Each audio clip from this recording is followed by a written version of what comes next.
Okay, let's go. Welcome to Blue Abroad. I am Pommy in Oz, and I've got the gorgeous and slightly sun-kissed Leckdog with me in the absence of Terry. So we figured, because both me and Leckdog are almost anemic in complexion, between us with a sunburn, we can replace Terry's oliveness. So how are you, Terry, and how are you, chat, first of all?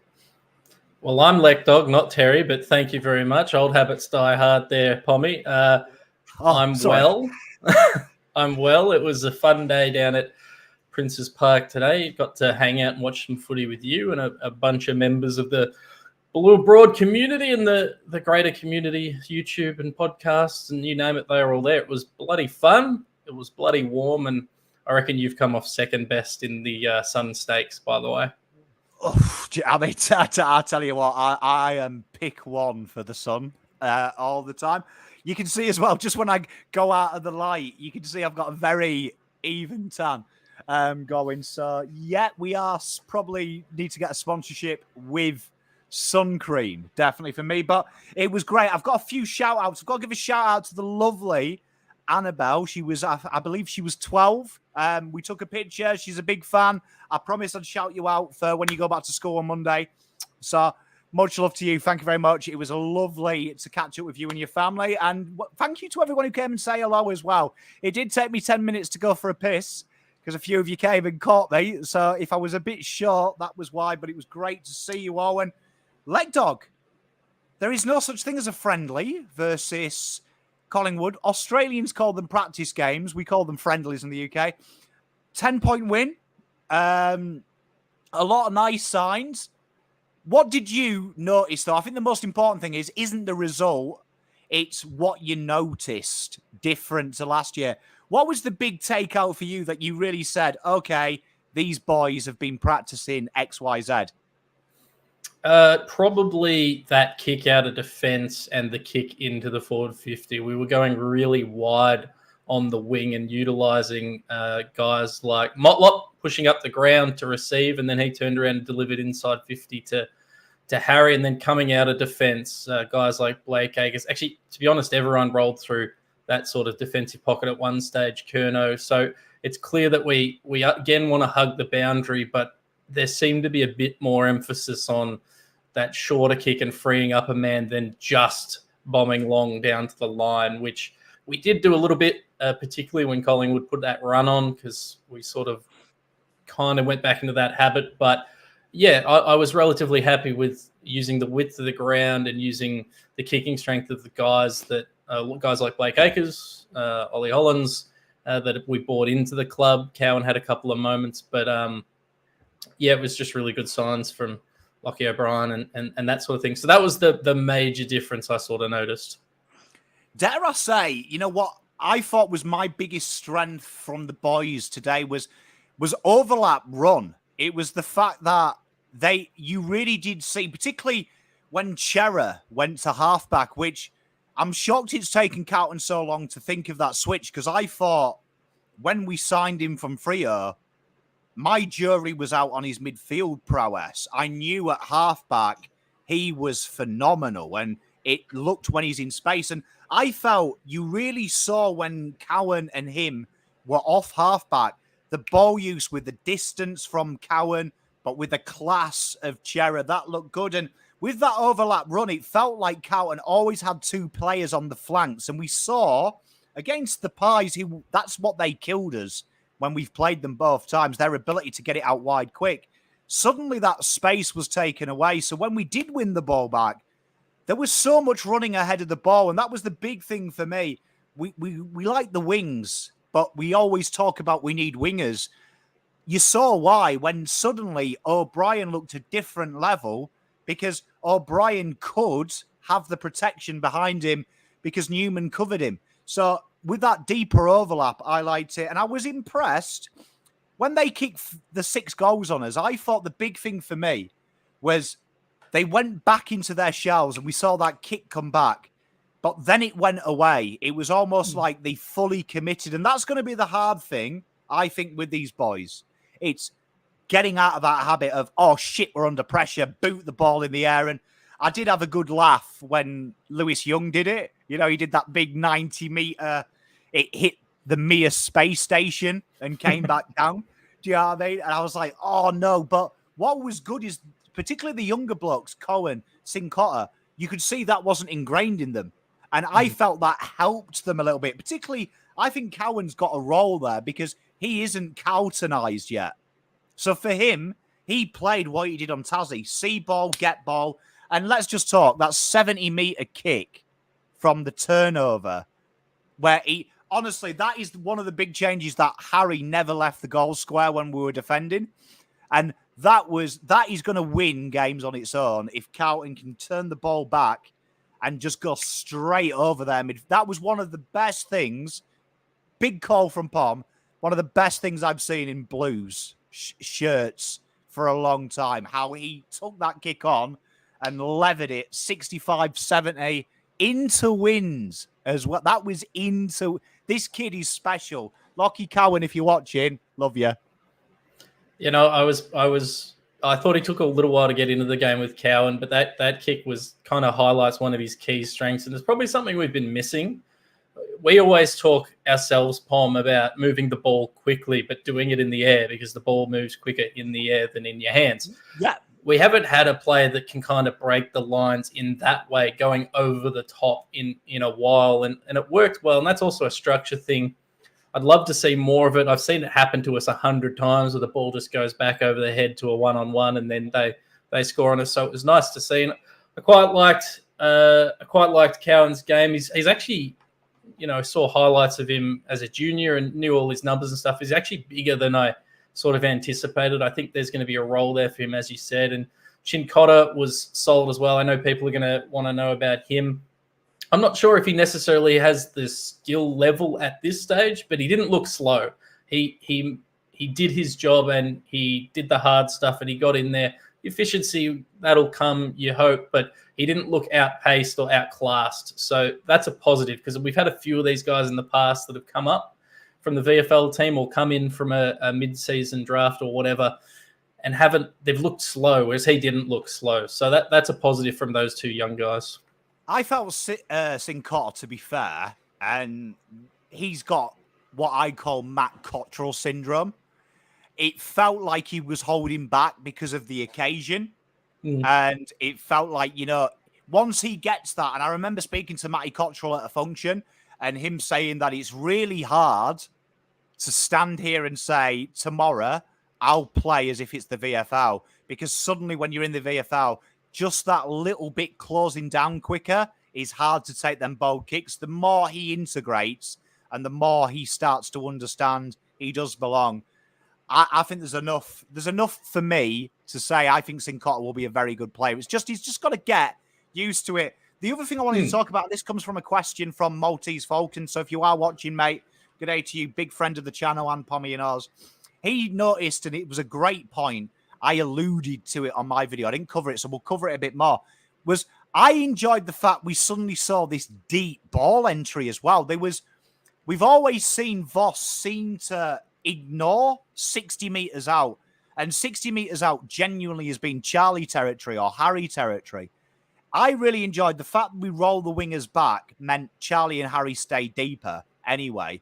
But I enjoyed the fact that we got that half forward. You saw Hollands and particularly Honey loved getting the ball there, and so did JSOS, and then delivering it really deep. And I love the 1-2s that we're willing to play to get it to the better kickers. Chera quite often received that quick handball running on, bombing it on the square. And then you saw Motlop go to work. You saw Motlop could have a chance. Suddenly, it's almost like Carlton have realised, shit, we've got 3 or 4 small forwards now. So the deeper we can get that to go, the easier it is for them to score. And that was something that I noticed, probably why Charlie wasn't less prevalent with him being at the centre-half forward. You really saw that deep entry cause a bit of chaos. And then, because we suddenly had a new ball entry, we saw them dirty little marks inside 50 just where Carlton capitalised. Because suddenly we have 2 entries inside 50 now. We don't have the kick it to Charlie or kick it to Harry. We have a deep, deep entry. And you saw the space open up for these boys to operate. Yeah, no, you took the words out of my mouth, Pom. I think adding that deeper kick, which we've been calling for a while, and it's specifically a deeper kick to, not Michael Gibbons at full forward. It's like the deeper kick to the players that should be deep. But what that does is it stretches out the defense a little, and they start to adapt and think the ball's coming along. And there was plenty of opportunities for guys like Fisher, Lockie O'Brien, Motlop to actually run the ball in and either take a shot at goal or look for a short pass. It causes a little bit of chaos, gives us a bit of flexibility, and we're not as predictable if you can play that way. And now I'm not going to take heaps out of it. I hope that this continues because it is just a practice game, like 25-minute quarters in the 35-degree heat. But if you can translate that into the real season and not be so predictable, it's going to give us opportunities to hit the scoreboard. And my big question mark coming in today was who's going to be the next player, that isn't Paddy Cripps, Harry Mackay or Charlie Curnow that does hit the scoreboard. Today didn't give us one clear answer, but it gave us multiple answers looking through the goal kickers. Akers hit it, Hewitt hit it, Hollands hit it, Honey hit it, Kennedy, O'Brien. It wasn't just Harry Mackay and Charlie Curnow. So I'm hoping that chaos and that deeper ball allows for these other guys to get involved and hit the scoreboard. Mate, I agree. And got a comment from Lou here. He thought there was quite a few bombs. I thought, and I think Gavin's took the words out of my mouth, I thought in the last quarter we saw a return. And I did want to talk about this. I felt in the fourth, Carlton could have killed the game off. And that was the goal-kicking end Collingwood were going to. Everyone seemed to kick goals. And I think historically that is the Icon Park goal-kicking end anyway. That we were defending. I did notice that in the fourth, Carlton kind of seemed to take the game off. And there was a lot of uncontested marks. Now, I haven't got the numbers. A good friend of mine, though, is working for Champ Data. He told me it was 38 uncontested marks, the most that Carlton had in that quarter alone. That excited me the last 10 minutes that Carlton were focused on adding that second gear. Because I feel Carlton either have got gear 1 or gear 5. We need to add that second and third gear. And I thought that fourth quarter, the last 10 minutes, I really enjoyed because it felt like there was easy options to attack. But what these boys need to learn, and we don't need to see them attack. We know they can kick goals in clusters. It's in a real game, it has been proven last year, there is no way you can go attack, because round 10 comes, you're 8-2. You run out of steam and you get found out quite quickly. So the ability to take an edge off a game, 7 minutes a quarter, I think will separate us from being 8th to being top 4. And that is what the best sides do. They pick their battles. And I thought we saw Carlton pick their battles. I thought that 5-goal run on, that 6-goal run on was probably the best I've seen Carlton respond because it was in a quarter. It wasn't, you've got a 5-minute break and you get to have a bollocking. They adjusted that in-game, in the heat of battle. And that is something they have to do next week against Sydney, because that is something that I think if I'm Richmond, I'm saying take it to Cowan. We know they're going to come at us. Take it to them. And let's see if they have the balls to do this when we kick 5 in a row. That's what every team's going to test us on. So I like the fact we found a way to slow it down, play the percentages, and that is, unfortunately, a percentage. Big kick to your centre-half forward, percentage football. Yeah, and there's other factors to that as well. The opportunities we were getting that last 5 minutes were all sort of in their pocket. There was a few missed snaps. It's hot. It's 35 degrees. It's the first proper run they've had in a while. Like, as you get tired, you are going to regress back to those habits, and it's a lot easier just to snap the ball as high as you can and hope for the best than to take the proper shots from outside 50. And there was a couple early in the game that the boys hit. So I wasn't too concerned about the last 5 minutes. What I was happy was that we're able to retain the ball in our half of the ground for the most part.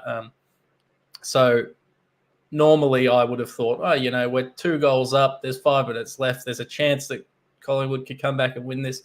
I didn't feel that way today. It just felt like we kind of had the game under control despite some errant kicks. So I wasn't too worried about it. I think I remember going to the game last year before Melbourne, and I was excited because I saw, Jesus, Carlton can win a contested ball when we've got like 4 of the best contested players in the comp. And I was excited because I was like, Jesus, Voss has learned a game plan. I left today seeing a better performance because I would say what I saw today, based on that team that played this time last year, this team would probably win by 6 or 7 goals because they had a second gear. They could take the edge off. And I really did like, I thought the biggest takeout, like I say, rolling them wingers back behind the ball makes them defensively strong without using Harry to defend or TDK, which is what the method was last year. Having a big, taller winners. And people forget Blake Acres is a giant for what he's doing. Yeah. I really like that because that meant we had a target to end. We had a target to end it. And you can put the spin on it. Lou's saying there, Pies could have won it. Pies could have won it, but you've got to remember Carlton did the hard job. We got to remember Carlton, if we kick straight, we beat other teams as well, St Kilda. But what was good about St Kilda beating us when we couldn't kick straight, they made us work hard to get in winning positions. We didn't have to work hard. And I thought, no one's talked about this as of yet. I think, and I spoke to a few Pies fans as well, I was sat with them towards the end. Our fitness levels were 10 times theirs. And that was a big thing that they were saying from the third quarter.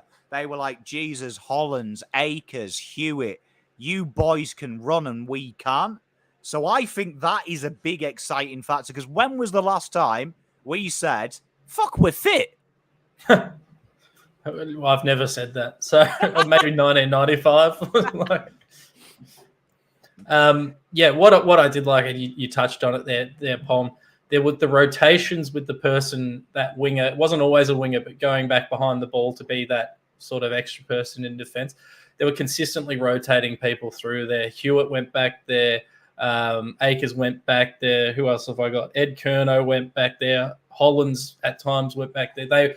There was a very clear, consistent maintaining structure. If someone like a Doherty pushed up into the midfield or further up the ground into attack, someone went back and filled the gap, which hopefully moving forward prevents some of those easy running over the top goals that we've seen come against us a lot. And the flip side of that as well is that we actually got quite a few over the top runs down the wing, one-on-one.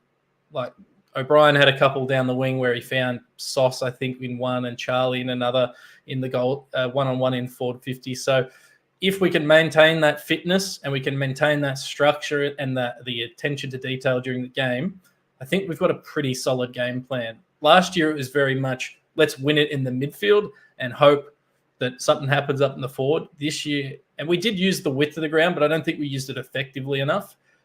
If today's game is to go anything to go by, it's not just inside mids win the ball. We've now got a little bit of moving structure around the ground, which should allow for easy kicks, get out of danger, switches, move it up the ground.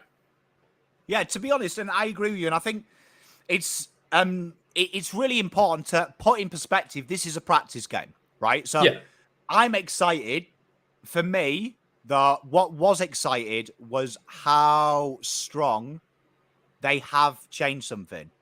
Do you know what I mean? They have changed something. And I think it was obvious that both sides weren't going full ball. There was some moments where I think both sides will admit they did. I think the knock on Lockie Cowan is probably a godsend because from watching a lock of Lockie Cowan, I was quite disappointed with him at first. When he got that knock, though, because I've seen him play for Tassie, the guy's a thug. That kind of woke him up and he was like, you know what? You don't treat me like that. And he went to work. I thought, what you've got to get excited about. And I feel if Carlton fans get too excited, they'll get criticised. I think if Carlton fans don't get excited enough, you'll get criticised. Yeah. Ignore that. Listen to Uncle Pom, right? Because Uncle Pom has nailed every draft for you. So you can start listening to me. Get a bit excited because there was definite key factors in what they were doing. There was key factors, and that is something that if Carlton wants to be a good side, is something to do. And I'll tell you for something, there was something that I remember my mate said at Melbourne, and it actually upset me the day. But looking back, he was right. When we beat Melbourne, he said to me, we got everything we wanted out of that game that we needed, right? And the result didn't matter to us. We were looking at a certain factor to see if we could handle it. And we found out where it went wrong. for me, when you watched it with Carlton, I feel if I was Voss, I got enough out of that to see that how the ball patterns move, the overlap run, that new way of defending transition is a lot more intelligent and a lot more practical to win football matches, regardless of if that was Pakenham seconds, Collingwood. Collingwood are a very good side. So we've got to remember that. Collingwood are a good side. Speaking to some of the fans, they didn't want to lose. And it was obvious Collingwood didn't want to lose either. But I felt both sides will leave that game with a lot learned. And I think the real winners in learning will be Carlton, because they were the bogey side, Collingwood. They found the answer. Get out wide, stifle Carlton, and Carlton learned that whatever the new game plan is, can pick. And like you mentioned it, we went over the top so many times. It taught them, you know what, you can do this. This side got the better of you all the time last year. Now it works with these guys. Sydney's the best test for me because they are fit. They will run us ragged. So now it's going to see, can they apply the pressure for 4 quarters? How will we do? And I'm excited about seeing it next week.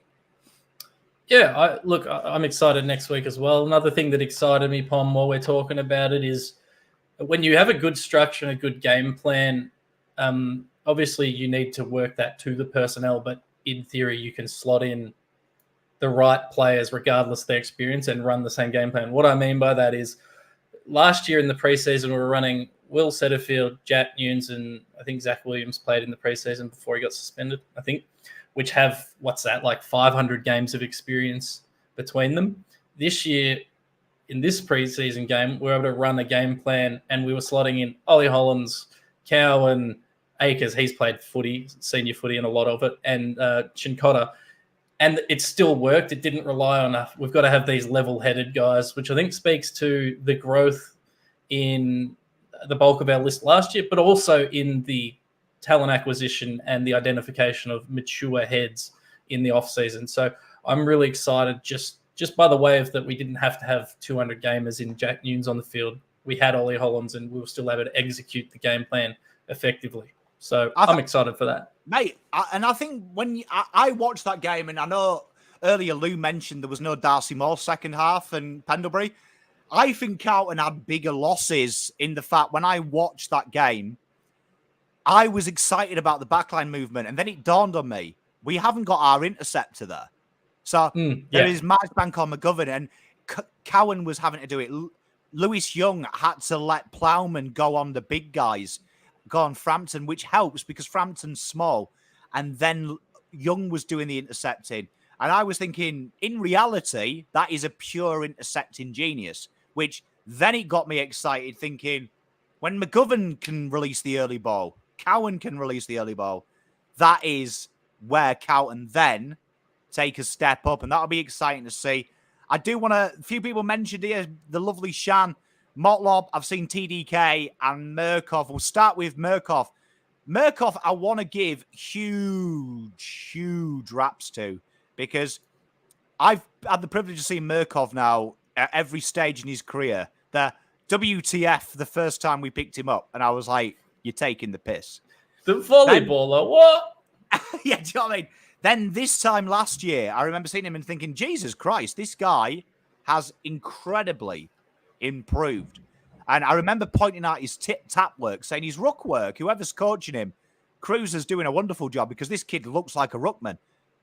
Today, I was actually shocked he hasn't been on the list for longer, because I felt, not unbiased, I thought he was a superb tap ruckman over Cox and over Cameron. He looked like the ruckman in Ruckcraft, still miles away with what he does around the ground. But it's getting better. It's getting closer. But I did really enjoy watching how he tapped the ball, and I loved watching him compete. And there was a moment in the third where you saw his brain twigged. He is a big bloody unit. Start using your body. And that excited me because that is development, and we're seeing development. Yeah, look, I thought he was okay. If you judge him just on the tap work, he was certainly serviceable. He's not going to be in the best 22. Pitnet, I'm not sure how he went in the VFL in the end, but he's still getting his fitness back. That's why he played reserves. They're going to start with at least the two ruck system with TDK going forward, and we saw that work today. We saw him take a lot of good marks and stuff, and I guess the positive of Murkoff playing today alongside TDK is A, he gets some experience, B, he didn't look completely lost, and C, we know that the dual ruck setup looks like it should work. So I'm really excited, and I think he's going to have a really, really solid year against in the VFL against lesser tier rucks. But I wouldn't be surprised if at some stage we see Murkoff in a game of AFL in 2023. Are we in 2023? I felt he was definitely one of them players that I watched Murkoff and I was like, you know what? I'm looking forward to seeing him versus Hudson in the VFL because Hudson's got the expertise. He's been doing this since he was 2. Do you know what I mean? Murkoff's that fabricated ruckman that's come back to the game. So that excites me because I think that's going to help Mr. Murkoff and Hudson. Both of them are hungry. TDK, I want to talk about him. I thought TDK in the first quarter was wonderful. My issue with TDK is I watched his game today and felt that if you added someone like Pitternet, you get that TDK where I felt he burnt out very early. He was good in most of the game, but I felt what really separated him was that first quarter. He was unplayable. And I watched that and I thought that felt like last year to me. And I know Carlton fans disagree with me on TDK, that I think they go over the top on TDK. What I saw there, though, was a man that TDK's strength is taking 40, 50%, because that's when you can deploy him and he stretches these ruckmen.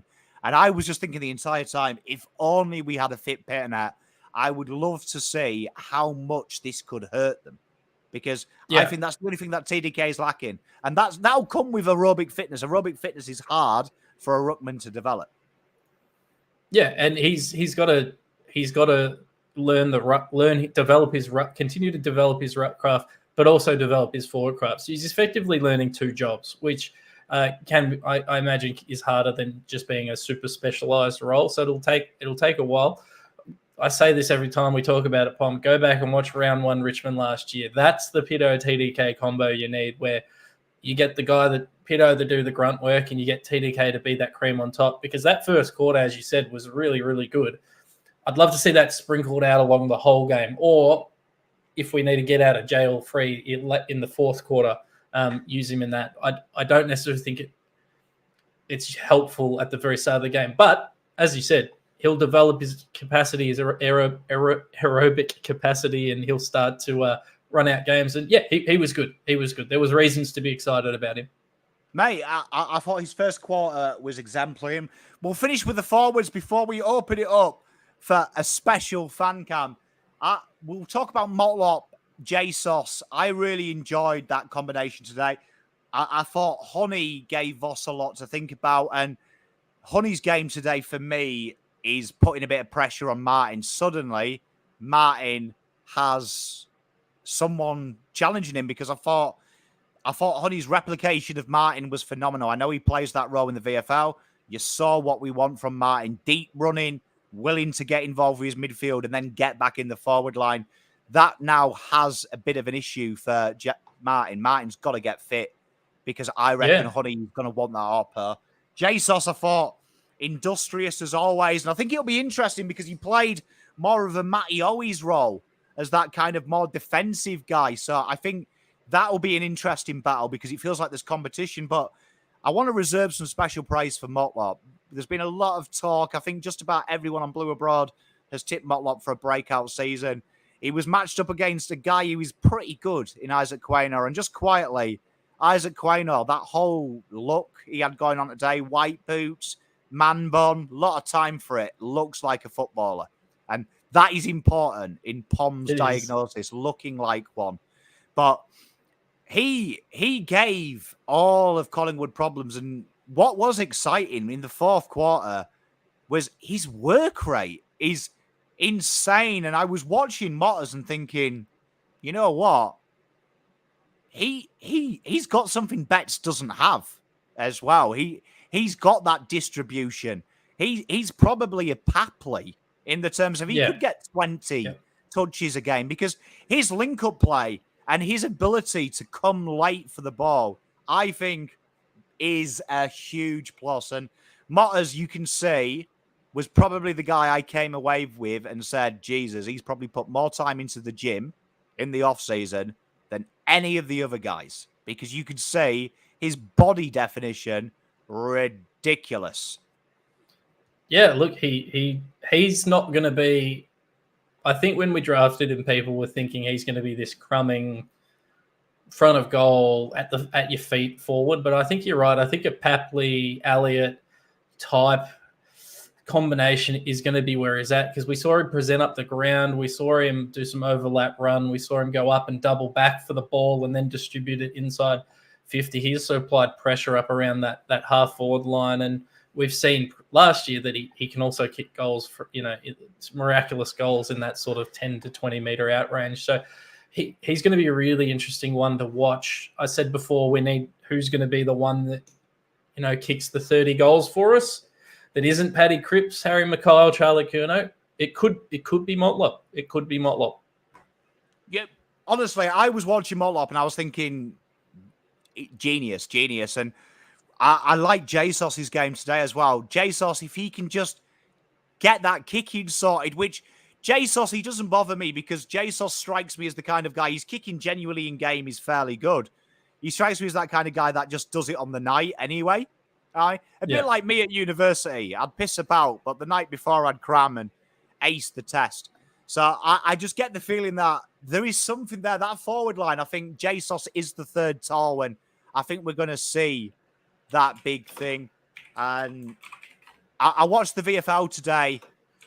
My big concern there is I thought Kennedy was good, and I thought the senior players were good. Still, my jury's out on Dow.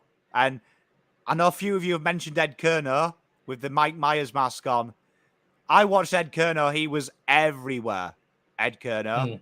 And Ed Curnow, for me, just made Dow's job harder because now he's above him as well. Do you know what I mean? That was my takeout. I'm like, Ed is probably in the best 25 based on today because of how he played in every role and kept on running. So that's going to be an interesting development, I think, as time goes on. He's going to play games this year. There was times where he was playing starting in defence at centre bounces. There was times where he's starting forward and playing a bit of a defensive role.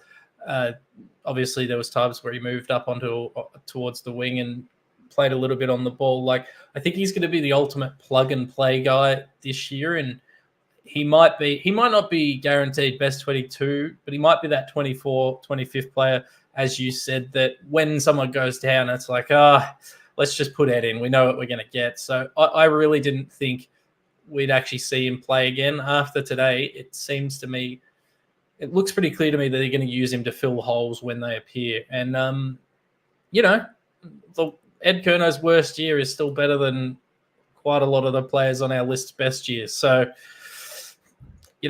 I don't think, and people are going to say, how are we playing him against over young guys? Well, we're kind of beyond that development phase. We want to win, and if they think he's going to win by shutting someone down with a defensive role, they're going to play him. Well, his first quarter, he played on Quaynor, and I didn't see Quaynor in the first quarter.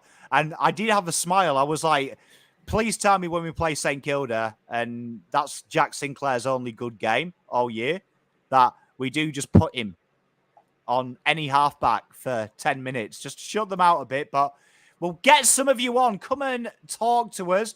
Let me change this. We've got your favourite and mine. Big Shan, how you doing? Good. I'm not sure I'm everyone's favourite, but hey, how you going, guys?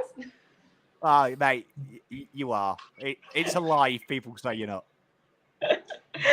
No, I was there today. I saw you briefly, Pom, before you whisked yourself away and got caught up and everyone.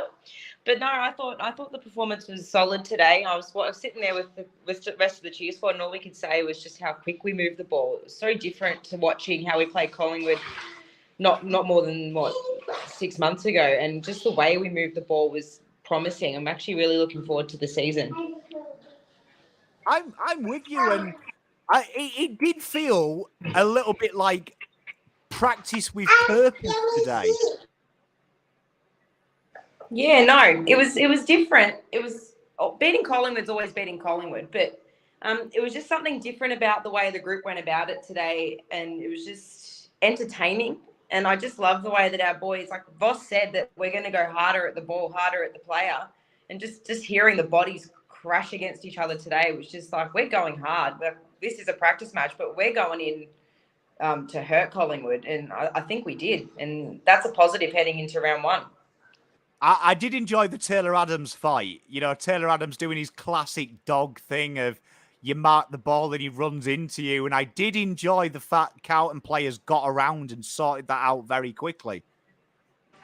Yeah, no, and even the grunt with Lewis Young, just having the little bit of a wrestle in the back line, just shows that we actually have a little bit of grunt this year, and that's something that we've been lacking for a very long time. And when we come up against sides like Melbourne and Collingwood in rounds 22 and 23, we just lack that little bit of aggression. So I'm hoping this year, after seeing today, we take that into Sydney next week and we actually continue to show the aggression. I agree. You know, the big thing for me, and I'd love Leckdog and Shan's opinion, and chat, feel free to fire this. I watched the biggest takeout for my game, and it was kind of maybe a dirty takeout. I felt unclean. But when I went home, I actually thought, if George Hewitt played them last few games of the year, Carlton would have 2,000% been in finals. Yeah.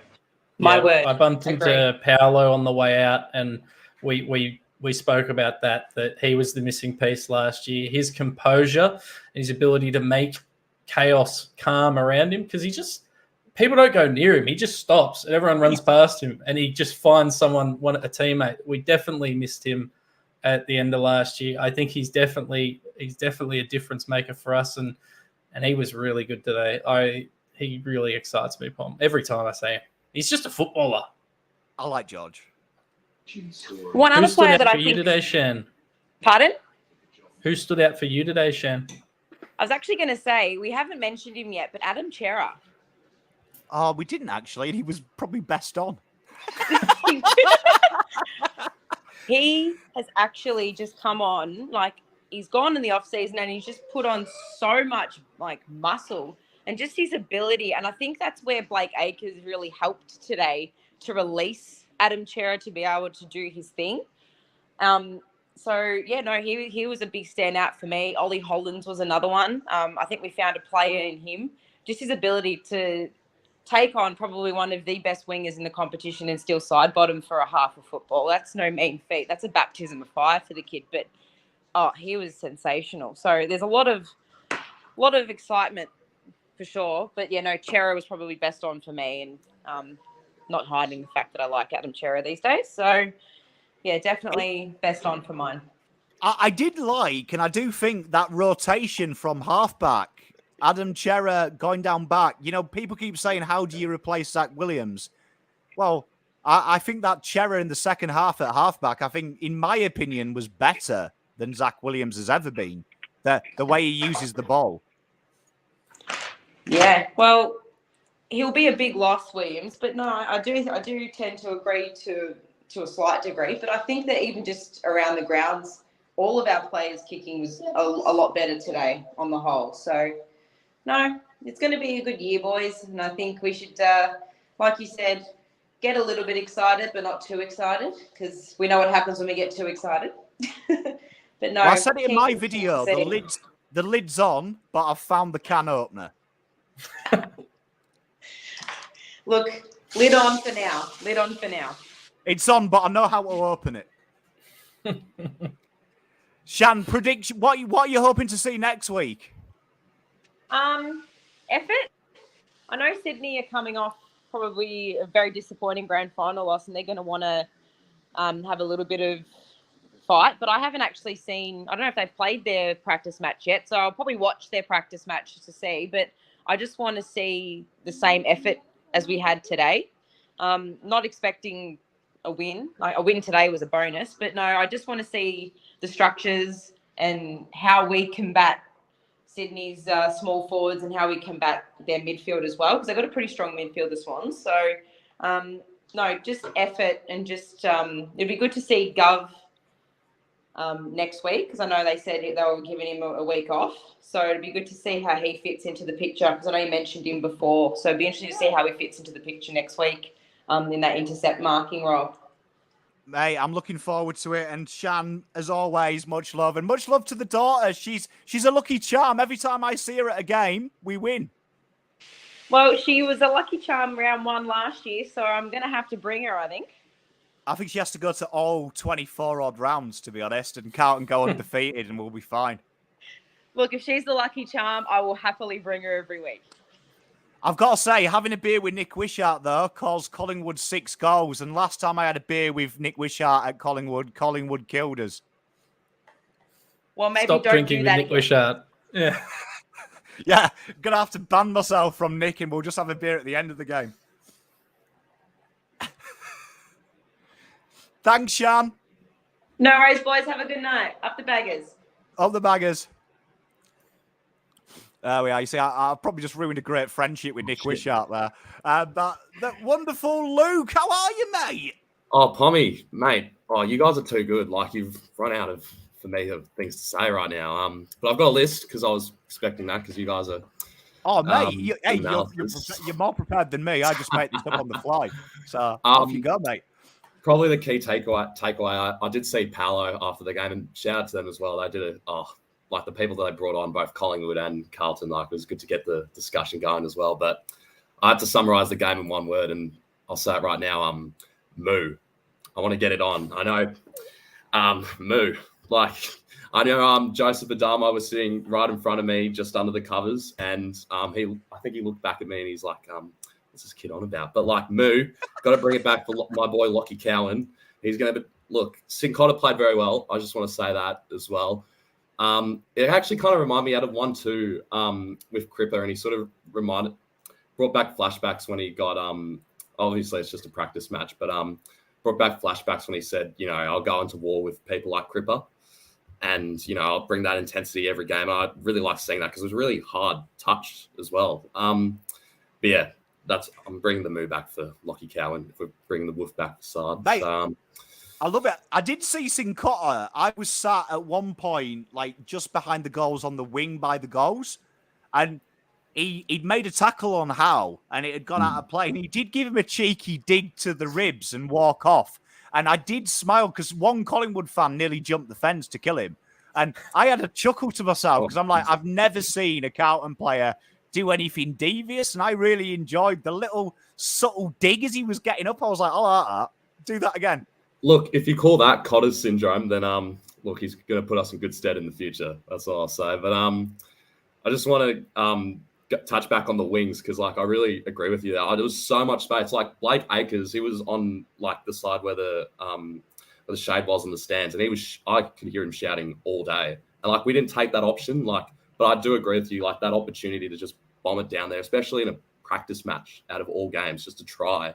When for so long, like I've hated like the bombing, and to be fair, Lapdog pointed out it's not Michael Gibbons anymore, which I'm very happy about.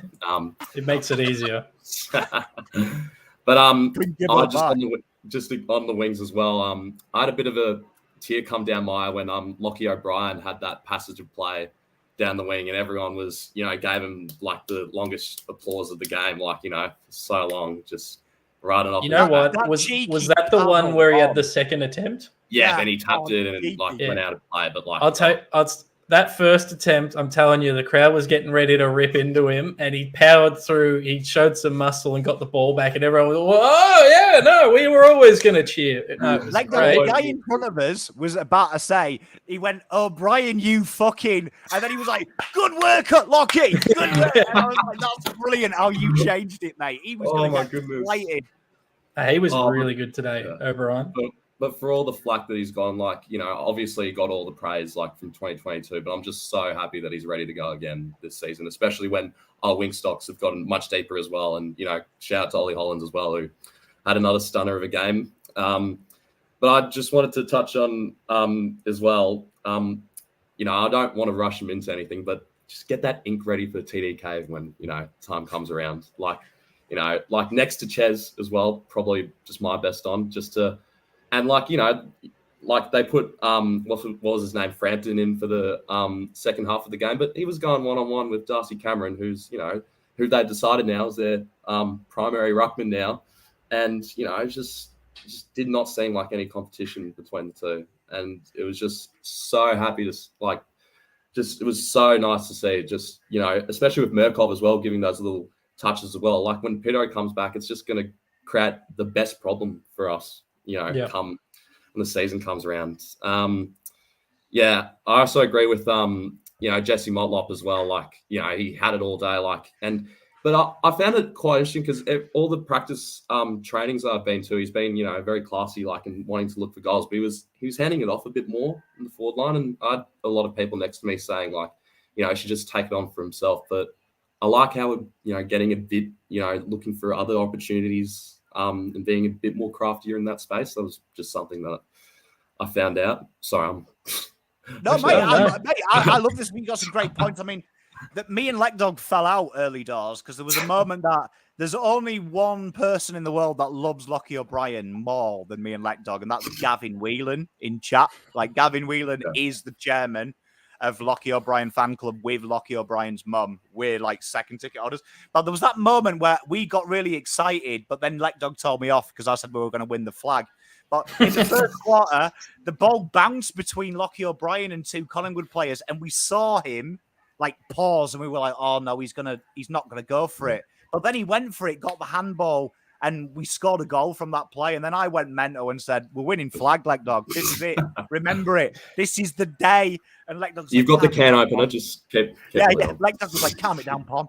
Terry said the same thing to me during the Melbourne game last year, Pom. That's why I'm just keeping it under wraps. But O'Brien was confident today on TDK. I think it speaks credit, as you pointed out, that they ended up having to rely on Mason Cox to do the ruck work. Like Darcy Cameron, he's got himself out of a lot of Supercoach teams today. He was not very impressive, and that was largely due to TDK. So credit to him. I'm glad JSOS, I think he was only in the ruck in the forward line at a couple of stoppages. So I was happy with that. I was happy with the ruck setup, and yeah, you're right. TDK.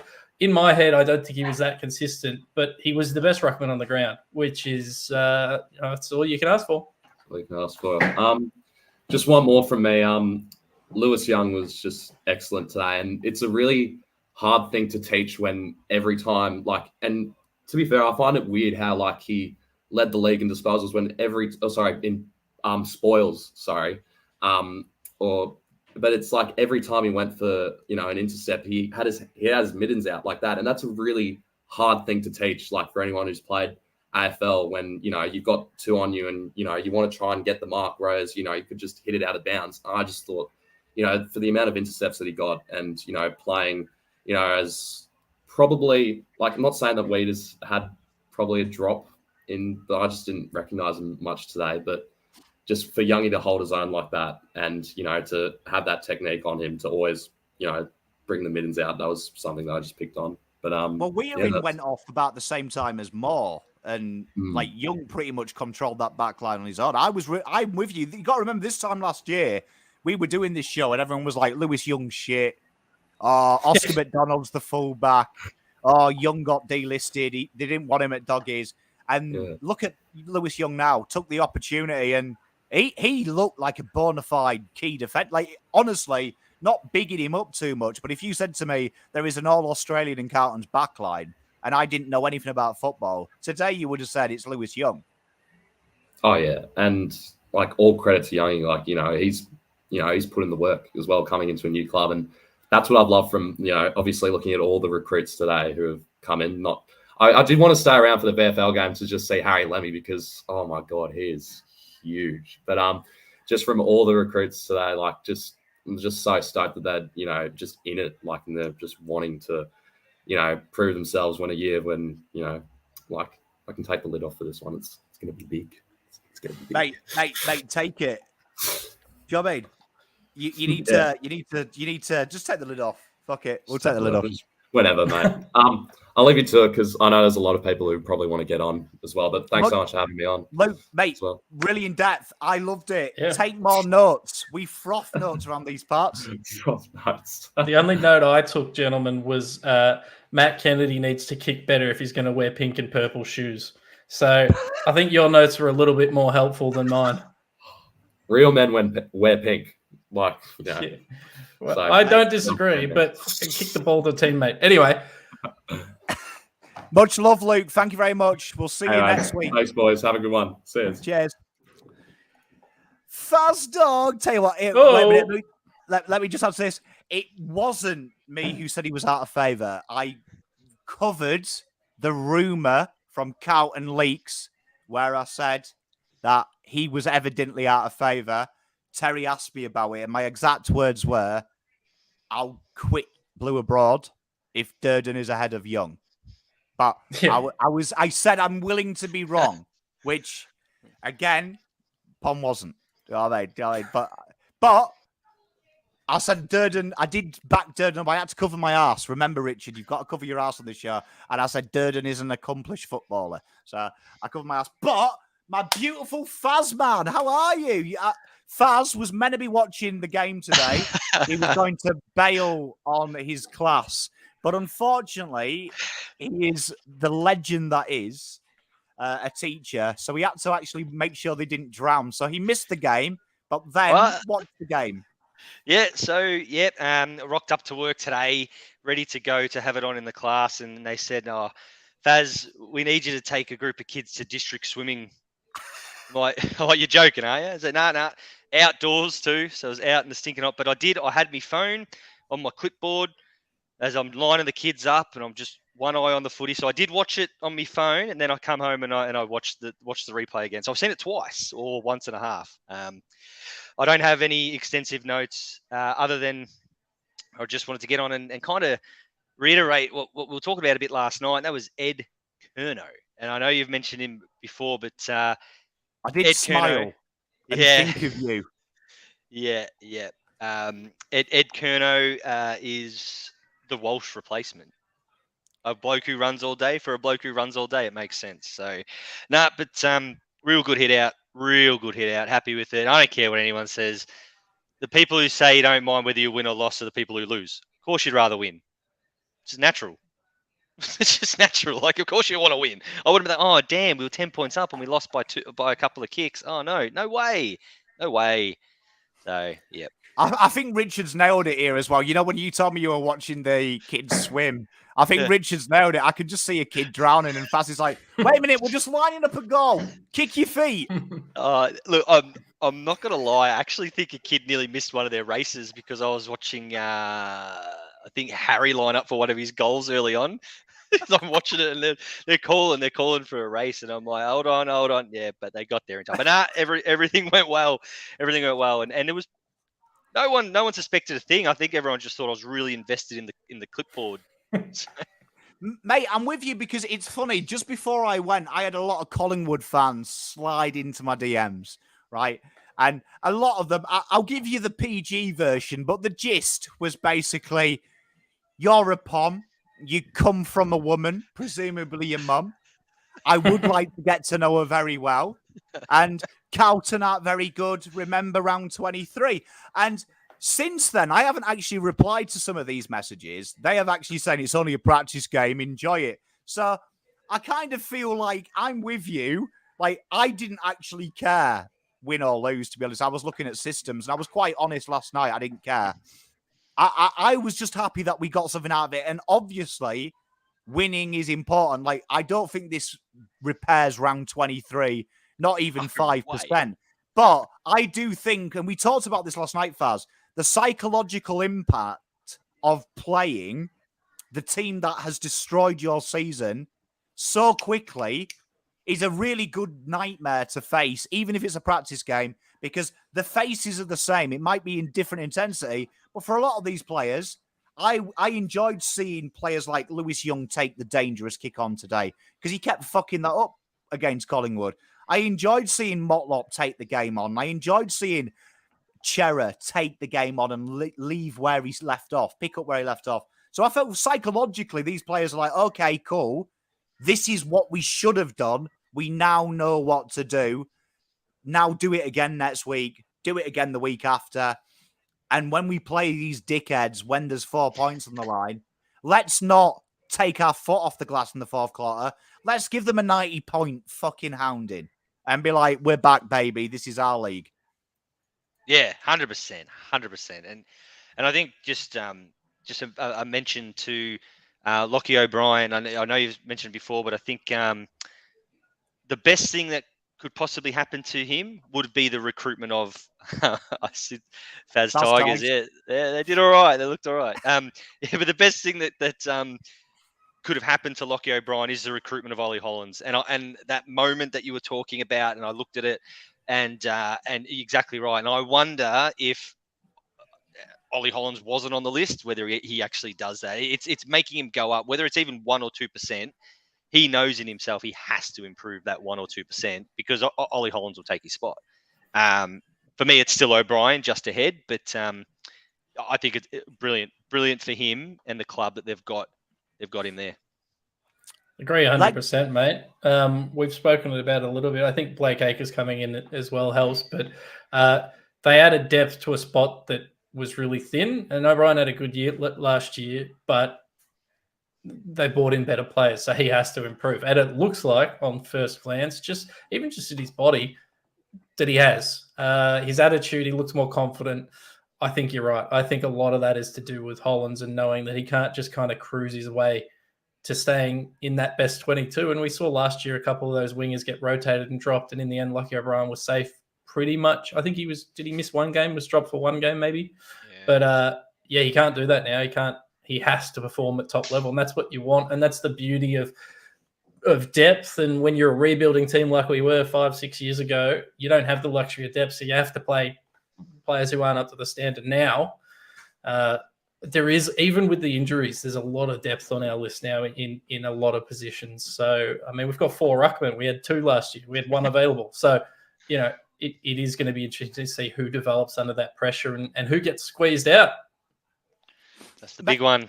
The big one. I think it's a big one, and I think we talked about Chera. I thought Chera playing off halfback. I think it was Christian in chat asked. I know Pom hates Chera on halfback, and I've been a big anti-advocate of Chera on halfback purely because I'm like, you paid a lot of money. You paid a lot of money for Zack Williams. He was halfback as well. Can we stop dropping big money on halfbacks, please? I don't mind it in this context when there's no Zack Williams, because I think suddenly when I saw Chera go there with Doc, I thought, well, that explains how you can play Walsh as well. You can suddenly, all them midfielders can pack in. And I wanted to talk to you guys about what you were saying there, Faz. Holland's coming through. There's pressure on all these players now. You actually saw today, if Jesus doesn't sort his game out, Josh Honey can play that. Do you know what I mean? Yeah. Do you know what I mean? There's a lot of players there now, that are putting the pressure on. We've heard Sam Durden's burning the house down. That puts pressure to make Young and Wheater keep the standards, where I feel like a long time at this club, people have got games based on 8 games ago. Yeah. Now, it's probably 2 games ago. If you don't perform, you know what? We've got somebody who will. And I think that is why when you look at Geelong, whose VFL team's very strong, and you're like, how's he not playing?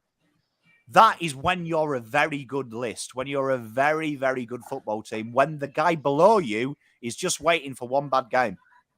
Yeah, 100%. And I think as well along that conversation is the Josh Honey. I mean, with Corey Durden, obviously, with that calf, and then Owi's out injured as well, there's a spot there.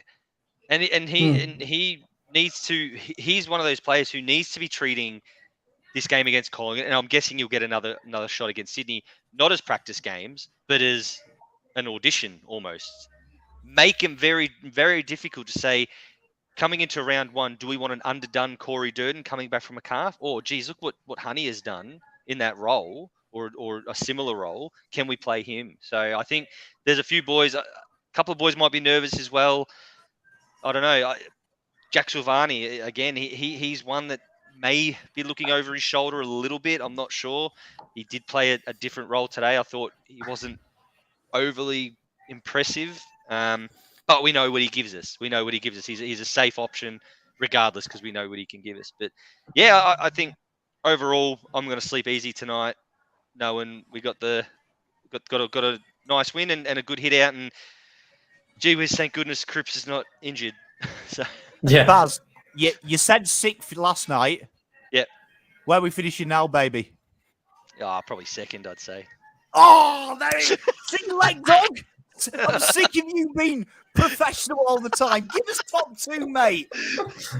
You can have the top two. You can have the top two. I'll just keep rolling with my setup. Mate, I actually in that first quarter, I thought Harry Mackay looked like he's got a point to prove. Like he looked. I don't know. There was something about him. He just looked a bit angry. I thought, I like this from Harry. It was probably the one Collingwood fan that was standing on the fence and screaming at him every time he touched the ball. Probably. There was one person who was angry in the crowd today, and it was that bloke. So well done, mate. Yeah. Well, I just think if we can get Harry angry, if we can get him angry, I think he'll have a much better season if he can just get that little bit of. I'm not saying he doesn't have it, but show some intensity. I want him to just. I look at Tom Lynch, for example, at Richmond, obviously, and I just want Harry to do that. Kill a bloke in the air. You know what I mean? Just kill a bloke. Go up and take a mark, destroy packs. I just want him to see get a little bit angry. Faz, before we let you go, predictions next week. Carlton versus Sydney. I'm predicting we're going to leave a few blokes behind. So I think we're going to leave a couple home. But I think next week is going to be more impressive because of that. I can see us really embedding something strong. The way that the system that we played is really going to make Sydney struggle, I believe. Even if we do leave a couple home, I think we'll leave one of the key forwards home, and I think we might even leave like Cripper home or someone. I think Cripper's having a rest next week. Yeah. That would be my guess. Yeah. So, but I think that'll make it even more impressive because I think we'll roll into round one looking all right, which is probably contradictory to what I said last night. I felt maybe we were going a little bit underdone. I still think Richmond, are looking. They're dangerous. Too. Yeah, very dangerous. But I think it'll be a vastly different looking team next week. Faz, you might see March Bank Gov. Yeah.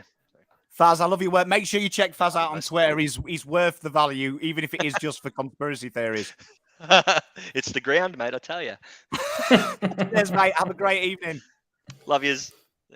Right, ladies and gentlemen, I have got the biggest slacker ever. Big Terry. How are you doing, mate? Oh, have a look at him. How are we, guys? Mate, are you at kids' playground? Not. I'm in Bramley Estate in Warrandyte. Yeah. It's a car. I saw like all this colour behind you. Yeah, no, that's a bin. That'd be a recycle bin. Oh, okay. Listen, I have nothing to contribute. I just want one question answered. What is the story with Pitto and why was he playing in the twos? Did we get any update on that?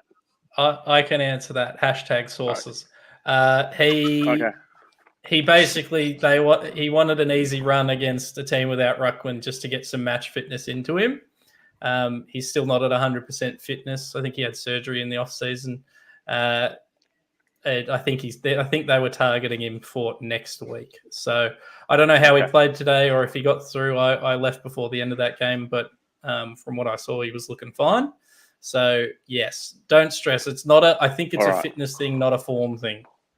Okay. That was the only thing that I was like, there's a bit of a gaping hole there as to why he's not playing, but that makes sense. So you haven't watched any game, the bit of the game today? I saw Ollie Hollands' goal, little clip. I saw Nick Newman get into it with Taylor Adams, little clip. I saw Harry kick his first goal in the first quarter, and that's it. Give me a sentence. What happened? Beat the Pies. Beat the Pies. I sat next to Swoop Luke for a bit. That was good. Did he have much to say? No, because Carlton started absolutely pounding his side. So I came just after they kicked 6 goals on us. So he was a bit up and about. And then, like, when I sat down, we started to dominate again. So he soon went quiet and just passed me water for the next 10 minutes. So that was nice. Good on Tez, you. I think Good we on you. were. I think if I was going to summarize it, I'd say game plan slightly more complex or slightly more layered. And I think we were composed for the majority of the game. I think composure and confidence was shining through with guys that probably weren't showing that at times last year, particularly when the pressure mounted at the end of the season. Okay. So it's a good first step for the year. All right. I think, here's my POM prediction. This time next week, when I've done the watch along versus Sydney, I reckon we will be drinking on the fan cam that first bit of Kool-Aid. Oh, we're opening up the first packet of Kool-Aid? I reckon it gets used before round one. All right. Well, okay. I appreciate that. That's all I wanted to know. What happened to Pito and what happened today? You guys are superstars. I'm going to watch the game tomorrow. And Terry, before you go on, you're asking the wrong question, though. The real story is Lockie Cowan. Okay. What's the question? What happened? Absolute god, mate. Well, could be all Australian year one. As in, I've had messages today saying we're winning the flag. So, like, I don't know what's real and what's not. Mate, no, I'm telling you, Lockie Cowan is everything we've lacked down back. And, like, the kid is different. Different. Okay. Sorry. I saw the little spin move as well. The little spin yeah. move that he did in the middle of the ground. And it hit Harry up. That was actually impressive. I'm going to watch the game tomorrow morning first thing. And then I'll be delayed. But, okay. So, wait. Cowan is a genuine chance for round one? Yeah, he's in my round one team based on today. Absolute beaut. That kick is the best thing I've ever seen. Like, honestly, I'm not even bigging it up. That kick in AFL is even better than it was playing for Tassie. It's sexual. Oh, wow. I saw someone say today, it might have been Wishart, say he's everything we wanted from Stocker and more. So take from that what you will. Stocker isn't even playing the same sport as Cowan. Wow. Okay. One practice match and here we are. I love it. I love to see it. I love to see it. I can't wait to watch this tomorrow. Oh, dear. All right, boys. Love you. See you later. Mate, Enjoy, mate. Thank you. Bye, everyone. All right. Can't believe Terry's called us from his off. wedding. We need Josh to rein us in. G'day, Josh. How are you doing? God, so I'm not quite slacking off, not at a wedding. I'm just home after, I was at the game today, but really well, guys, really well. Oh, it was just so good to be watching footy today back at Icon Park, against the old enemy, How are you feeling, Josh? Are you, is the lid off? Is the lid on? Look, after last year, I have to keep it off because I reckon I lost the lid after the Melbourne game round one. I walked out of Marvel Stadium that night, and I was like, I looked at my dad and I said, "We're gonna win the flag." So I have to keep it on this year. I can't do that again. I've put myself too much torture. So you know what? I got to keep it tightly on. I'll be a bit more conservative until we get those 4 points, hopefully banked in the early part of the season, and then comfortably sitting in the top 4, and then the lid can come off. Until then, though, it's got to stay on. Yeah, your mind's there.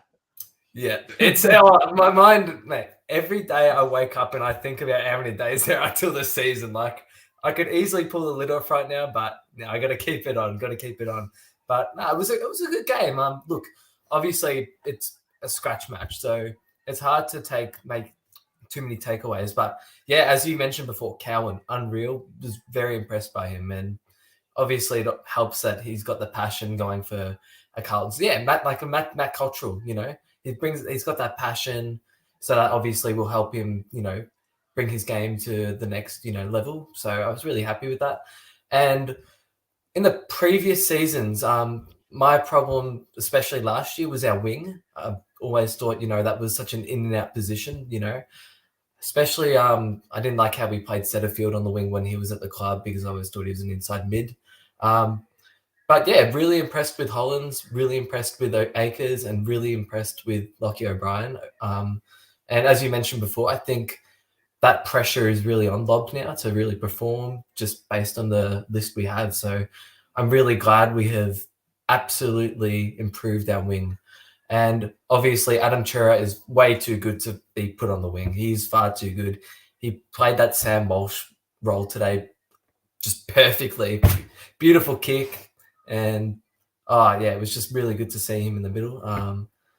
That's a few takeaways. What about, what did you guys think of Adam Cherry? Just because I know you mentioned him earlier, but what did you guys think overall? Yeah. Look, I was really impressed with him today. He looked good when he was in the middle, and we've spoken about that he rolled back as well, switched out with Doherty a bit, and so did George Hewitt as well, actually. Those three really rotated in defence and in the mids. I think there's a real opportunity for him to stake his claim as a genuine, like, big Melbourne midfielder this year with Walsh out at the start. And I think if he can perform like he did today, we're going to see less Doc rotating through the midfield, more Chera and Hewitt. It's going to be very exciting. He's a good young player, and as long as he keeps that knee fit, we'll be sweet. 100%. Yeah, I absolutely agree. I think, it would be good to see, sorry, someone's banging on my door. Hello? Hey, I'm just talking to someone. Can't talk. Sorry about that, lads. That's all right. If your mum bursts in, I'm going to be impressed. No guest appearances on the fan cams tonight from my mum. But it's been just good. I think with Doherty as well. How many centre bounces did he actually attend today? I can tell you that if you give me a couple of seconds. I can't tell you the number, but the percentage was, I think he attended 38% of them. He he didn't attend one in the first half, I don't believe. Went in the third quarter, and then in the fourth quarter sort of chopped and changed. Let me just pull that up. Yeah, so Cripps 84%, Hewitt 70%, Kennedy 60%, Chera 48%, and Doherty 36%. So there you go. He was in there a bit, but really only for a quarter. Okay. Yeah, I do think as well, like what we saw today was Adam Chera. There's that question that can Walsh and Chera play together? And I'd love to know, Josh, your take, Lekdog and Chats. Like, that is the big question, I think, because it is obvious when there's been no Walsh, we see the best of Chera. I think there's no doubt about it. I did think today, though, seeing him across halfback and seeing that rotation, maybe that's the way we can get him into the ball, because I think Walsh's best rotation is half forward, and we saw Hollands play that role today. He had a rest there. We saw Zack Fisher play more at half forward. I actually think that's probably the perfect way to get them to co-align, so they don't have to get in each other's way. One can be at a different end of the ground, and then you're using them when they're at their prime. What do you guys and what the chat think of that? If Melbourne can play Gawn and Grundy in the same team, we can play Chera and Walsh in the same team. I think you're right, Pom. I was actually thinking in my head we could even try Chera at half forward at times if you needed to. I think the important thing is keeping the ball in his hands and keeping stuff moving through him and keeping him engaged in the game. We know Walsh can will himself into a game. We know Hewitt and Cripps can do the same. Let's just keep feeding Chera. And I'm not saying he's not going to will himself in the game, but I'm saying he's going to benefit from having the ball in his hands. And if halfback's the way to do that, I'm all for it. Yep, I'm absolutely on the same page as you. Yeah, I think Walsh, obviously, his rotation would be going a bit forward. And then, Chera halfback looked good today, yeah. I was a bit unsure when I first saw it. I was sitting on the goal end of the ground where they were kicking most of the goals. I was sitting with Paulo, and I was, when I saw that rotation, I was like, hang on a second, not really, like, what's Adam Chera doing here? But no, he did all right. I was impressed, yeah. So I think that's the right rotation. And 100%, if Gawn and Grundy can be played in the same team, absolutely Adam Chera and Sam Walsh can be played at the same time in the same team. And we paid too much for them to not, play exactly. the same team. Yeah. We paid far too much. No, I agree. I think we actually saw, though, the way to play him, because I genuinely find Walsh and Chera, you said Chera about the wing. I find Walsh wasted on the wing, and I think now we've got bona fide wingers. You want both of Walsh and Chera in an ideal world to have the ball in their hands in the same passage of play. And seeing Chera move it out of halfback today, I did think if that was Walsh instead of Honey, if that was Walsh instead of Fisher with the ball at the other end, this could be deadly as a movement, because both of them like to hit targets. And I'll stand by it. Chera today, I didn't miss Zach Williams when he went at halfback. I was like, far better user of the football, far more dangerous and industrious with his kicking. I really like that combination down back. Yeah, I thought it was a good combination, 100%. Obviously, yeah, well, with Zach Williams gone, like last year, we without him as well. And I think the hole's been filled. Like the rotation, obviously, and Nick Newman as well. He's solid. He does his role. He's always been a good player. So happy with that. Otherwise, also Motlop, and I reckon he will be pushing to be our number one small forward this year. I reckon his potential is obviously he's got the age on his side, and same as Corey Durden, but he's just got X factor. He's put on a lot of size.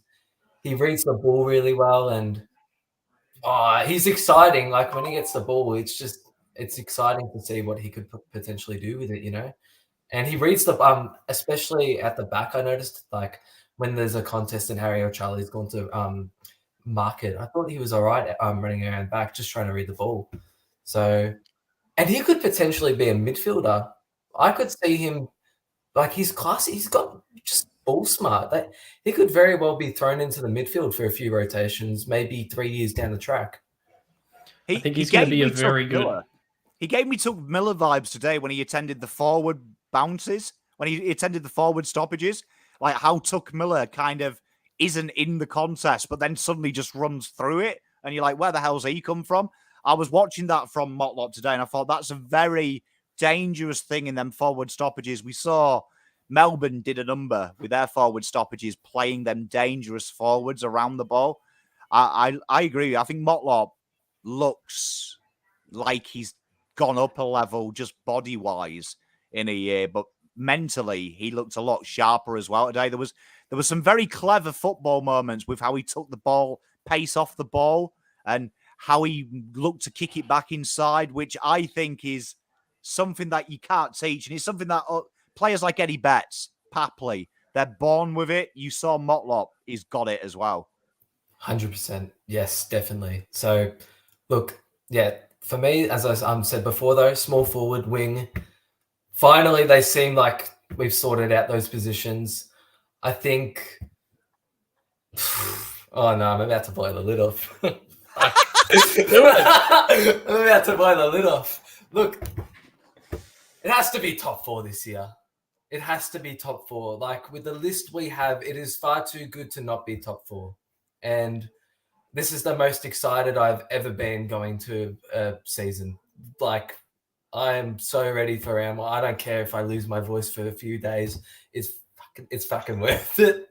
Like, I something is in the end. This is where I'm going to go a bit off track, but I'm feeling it this year. It just feels different. The messaging is different with the club, and it's exciting. Redemption year.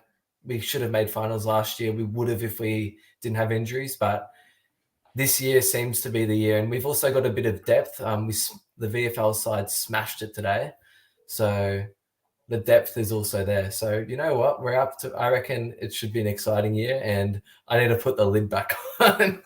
The lid needs to just go back on. Just lose it for a couple of days. Lose it for a couple of days. Keep it on a string. Maybe for a few days, and then I'll probably be going round 1 again. Yeah, that's it, mate. Well, Josh, mate, as always, you are a pleasure. Thank you very much for joining, mate. Much love to you. Thanks, guys, for having me, and you're doing an excellent job in place of Terry tonight. Maybe we'll have a new stakeholder. Run for Terry's money. You boys can take place. There's some depth at Blue and Broad. There's some depth here. Honestly, it's a lot easier here than me getting really excited on the fan cam. A lot easier, tell you. All right, go see what your mum needs, mate. It was a pleasure having you on. Up the baggers, boys. Let's go. Up the baggers. Guys. Tell you what, we got an esteemed young gentleman, one of my favourites. I'm excited because I never get to be on the screen at the same time as him usually. We got young Zack Borg. How you going, Big Zack? What's up, lads? How you guys been? Hey, I'm good, mate. I'm good now. I'm speaking to you. I know you're going to bring the energy. Yeah. I want to point out a few stuff. how good we were today. We were absolutely impressive. I'm so proud of the boys. Actually, I had to watch the game at school. The teachers let me, so that was good. And I was Well done, stirring teachers. up my Collingwood friends. Just got into them a bit. You know what I mean? And Great. I Love wanted it. to point out a few standout things. A few standout players too. The way our wingers transitioned the ball from it was so much better than last year. That Akers just makes the wing so much more like cleaner than it was last year. What's your guys' take on that? Agree, mate. Well- I think we've spoken about it a little bit, but I don't think we've given Blake Acres the kudos he probably deserves. He's just a professional footballer. He shores that wing up. You know, I say it again, not to disparage them, but last year we were running guys like Setterfield and Nunes in that position. Akers is a legit, like, bona fide. He's a wingman, and he's a big body wingman, and he was able to actually have some presence inside the contest as well at times. And you're right, the transition and the width that he creates just by being on the field, even if it's not going to him, he's creating opportunities because someone has to be with him, and they have to be careful of that transition kick. That's true. Yeah, I'm I want with to you say both. a few things. Yeah, go on. Yeah. Oh, I'm Yeah, with you both. you I go, think Blake Pommy, you go. Akers, we've Yeah. actually bought a proper wingman. It's not like a pretend wingman or a guy that sometimes goes on the wing. This guy is 100% a wingman, and you saw what that looks like when you play a guy that does that for a job as opposed to who's learned it. And I think that's exciting for us because makes O'Brien look better because O'Brien can be a bit more adventurous. Yeah, and I want to say a few things.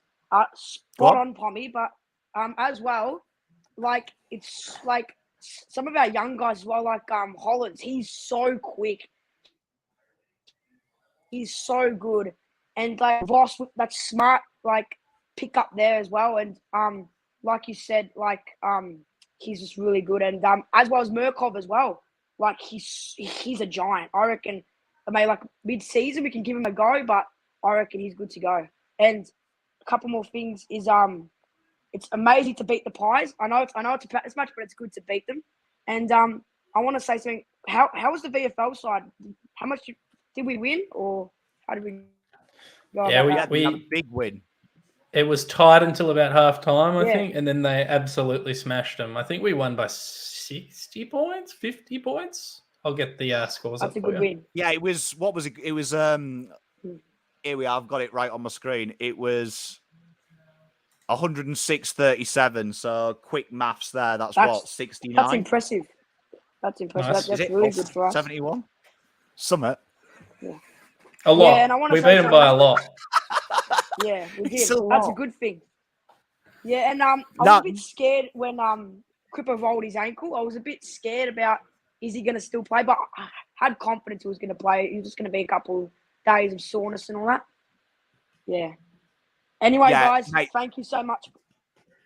Mate, Yeah, Zack, you're one of my favourites, mate. Hey, tell you what, keep bringing the energy, mate. You rival Thank you so me. much, guys. Up the Love baggers, you, mate. come on. We're ready for the Come on, season. mate. Come on. Woo. Come on.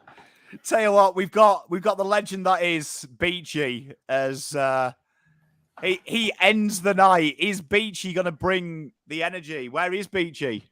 Beachy! There he is. The library behind him, as per usual. How are we doing? Oh no, we haven't got a frozen Beachy, have we? His His energy's overloaded the stream, mate. He's too up and about. Mate, Zack, tell you, Zack he brings so much energy, he's broken it. Hey, Beach, can you hear me? Oh no! Yeah, I can hear you, mate. How are you? Yes! There we go. What did you think, my friend? It was a. First of all, it's a win, and any win against Collingwood's a great win, mate. I can tell you that right now. Mate, 100%. And what did you feel? Like, what did you think was different? Did you see anything different, Beachy? Is there anything that's got you excited? Well, our movement. our movement with the ball seems to be a lot quicker, which was something that we struggled with probably a few times throughout the season last year. We're playing more aggressive. But we're also finding that second year, which you've touched on a few times as well. We just need to keep it consistent now. That's all we need to do. If there's one criticism that I can probably find for is, it was the way that we were finishing after the first quarter. 5 goals won to finish on 12 goals, 12. I mean, look, I'll admit, I'm probably being picky by this point, but when you're playing against good sides, you can't be going like that. It is one of them things as well, though, because I will say this: I think every game I've ever watched Jack Silvani play, that's not a professional game, he looks like he's going through the motions. Like, his kicking routine today didn't look like the kicking routine if that was round one. But I will say this: you've got to practice what you play, and that worries me if he's messing about. But I agree with you. I do think I left today with a sense of, I kind of wish they'd killed them a bit, but I also understand why they didn't. They have to learn control. But I agree with you. Bad kicking is bad football. That is something that it'll be interesting to see when you're at the G, different circumstances. Carlton is a very weird ground. Like, considering to the G, it was a very weird wind. It'd be interesting to see what they do at the G. And that's why I'm looking forward to it's more of a normal ground next week in Sydney. I know it's still one of the country grounds, but it is more enclosed. There's less wind. It'll be interesting to see how they get on. But I agree with you, Beach. It would be nice to see us be 12 goals 1 instead of 12 goals 12. Yeah, I mean, look, Pommy, I'm being picky by this point, because when you beat Collingwood, you celebrate like any other win. But look, like I said, I'm being picky. We get ready for Sydney and Blacktown, who were beaten by Brisbane quite badly today. So, look, do we underestimate them? No, we don't. We get ready for them and we do the business getting ready for Richmond. Do I dare say, and I'd love your take, Beachy, Lekdog and chat, that I saw Sydney's game today. I sense, and I said it a couple of weeks ago on Blue Abroad, everyone's talking about Sydney as potentially winning the flag. I actually see a little bit of a GWS Adelaide. And I think that final loss was so disgusting that will destroy confidence. We saw it. GWS were meant to come back. We've not even heard of GWS since they made finals. Adelaide did the power stance, got battered. We've not seen Adelaide since. I get a feeling that Sydney, the more they lose, the bigger that hole would be. And it could be an implosion. So I'd love Carlton to go and say, you know what, let's bully them a bit. Let's make them doubt themselves. I think that they might regress a bit. I don't think they'll be a bad team this year, but I don't think they'll have the same heights. They're a young team, and we've seen it time and time again where that grand final loss does damage the team. And look, I mean, it all starts again. If we can keep them losing by winning next week, I'm happy. I'm probably not, but I think we match up pretty well against Sydney anyway. Just generally, I think we like them. Obviously, since Alex Silvani retired, we haven't had a buddy stopper. But other than that, I really like coming up against them. So I think it's going to be a really good test. And they're obviously ahead of us in development in terms of results on field. But in terms of like for like and team structure and age and all that, I quite like the matchup. So I'm very excited for next week. Yeah, I'm the same. I mean, look, part of me doesn't want to underestimate Sydney. I agree, though. Grand final losses that badly can affect the psyche of a football club. You've mentioned two perfect examples as it is, GWS and Adelaide. Funnily enough, that was the same opponent for both of them in Richmond. But look, I'm going to be interested to see how this plays out. I mean, we want to make sure we have enough momentum to last throughout this game and get us ready for round one, because we know Richmond will be trying to come at us again like they usually do. Mate, it's going to be interesting, and I agree with you. I think, for me, the big thing about this preseason is learning the skills to hit the ground running at round one. then to be able to develop the skills. So when we're at round 23, we're a solid outfit. We're looking there, and we saw that, I think, last year. I think Sydney are probably the great example. They were a work in progress this time last year, but they built throughout the year to have the game plan to get them to the big dance. And I think, for me, that's what I want to see. But I'd be wary of Swans, but I do think, looking at how we bully teams, I would love to see us just take it to Sydney a bit. Ask the question. I know it's a pre-season game, but be like, do you really want this? And I'd question Swans at the minute. Do they want it? And it'd be nice to see our boys intimidate them a bit, get a bit physical, because we took it to Collingwood early today, which I was surprised in a practice match. It felt physical at times. Love to see the boys do that and just bully Sydney a bit and be like, you know what? Have you guys got the balls to try and do it again?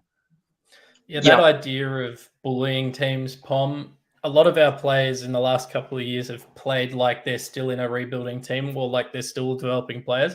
A lot of our guys, when you look at it, the core group are in the prime of their careers, and it's about time they started dishing it out. We've seen Cripps try it and do it, but it's these other guys that, Charlie Curnow should know that he's the best forward in the game. And Harry Mackay, as I think it was Faz said, should know that he's the biggest bloke on the field. So I'm with you. I want to see us start bullying, and the guys need to realise, the guys on the list need to realise, you're grown men. And Sydney's midfield, for instance, is quite a young midfield, and that's why they're exciting. But go in there and be the mature bodies and beat them at the ball, and let's get a bloody win. I agree. Predictions, lads. Spot on. Chat, predictions, and we'll do an early prediction. Prediction versus Sydney. Are you expecting a win? I'm expecting a win. I am. Yeah, I am. Yeah. We need momentum going into the season. We want to be making finals this year. That's clearly the bar that we've set for ourselves. The question now is, how far do we go? We have the side that's potential to go top 4. We need to show that to the competition. And if we get to the top 4, well then, ladies and gents, there's no stopping us, and we're partying down Lygon Street. Oh, Beachy. Yes. You're getting me excited in February. It's a dangerous place for a pom to be. It's a dangerous place. It's a dangerous place. Come on, Leg Dog. Come on, give me something, my friend. Stop being so on the fence. Mate, I was ready to have a nap and go to bed, but Beachy's got me up and about. Look, I think we're going to win a final this year. I think we're going to win at least one final this year. I think that's what I think we will achieve. We may have a slow start to the year, but I think we're going to, if this game plan that we saw today continues to grow, I think we're going to be a good team. And I think as the season progresses, we're going to get better and better. And I think we're going to have a hot run. I think it's going to be not the exact inverse, but I think the games that we lost at the end of last year, I think are games that we're going to be riding momentum and winning this year. And I think we're going to go in and I think we're going to get at least one win. But let's be honest, if we get one, let's have a couple of more and just take home a little bit of flag. Mate, I love it. And Beachy, as always, it's my favourite place to finish with you, Beachy. I love you, mate. Hope to see you next week on Fan Cams. I'm sure I'll see you on the watch along though, mate. I'll be there as much as I can, Pommy. You know that. Mate, much love. Thank you very much. Love you, Beach. Good on you, boys. See you, mate. Well, I mean, that is me and Lek Dog. What do I need? No, I don't need that one. It's what, there we are. That'll do. Right. Do you know what I mean? Obviously, honour doing this. My first time being the head honcho of Fan Cams. I've had a whirl of a time not making a prick of myself, which is good. It's a new thing for me with the 10 minutes. But I just wanted to say, everyone, enjoy yourself. Take out of it what you will, but allow yourself to be happy. We are the best fan base in the world, and that's why Fan Cams is so fun to meet you. Great to meet you. Me and Let Dog had so much fun meeting you all today as well. We've got sunburn. I've got so sunburnt, I'm now going white with the change of light. But thank you very much. Got an ambulance on the way, mate. Mate, as always, Let Dog, doing anything with you, with or without clothes, is an absolute pleasure, my friend. Make sure you check Let Dog out. Let Dog on Instagram. He does the Jock Reynolds. Shout out as well, commiserations to a great fan of ours, Lucky Jedi, who lost his grandfather. It was his funeral, I believe, today. He mentioned in the comments. Our heart goes out to you, my blue brother. Much love to you.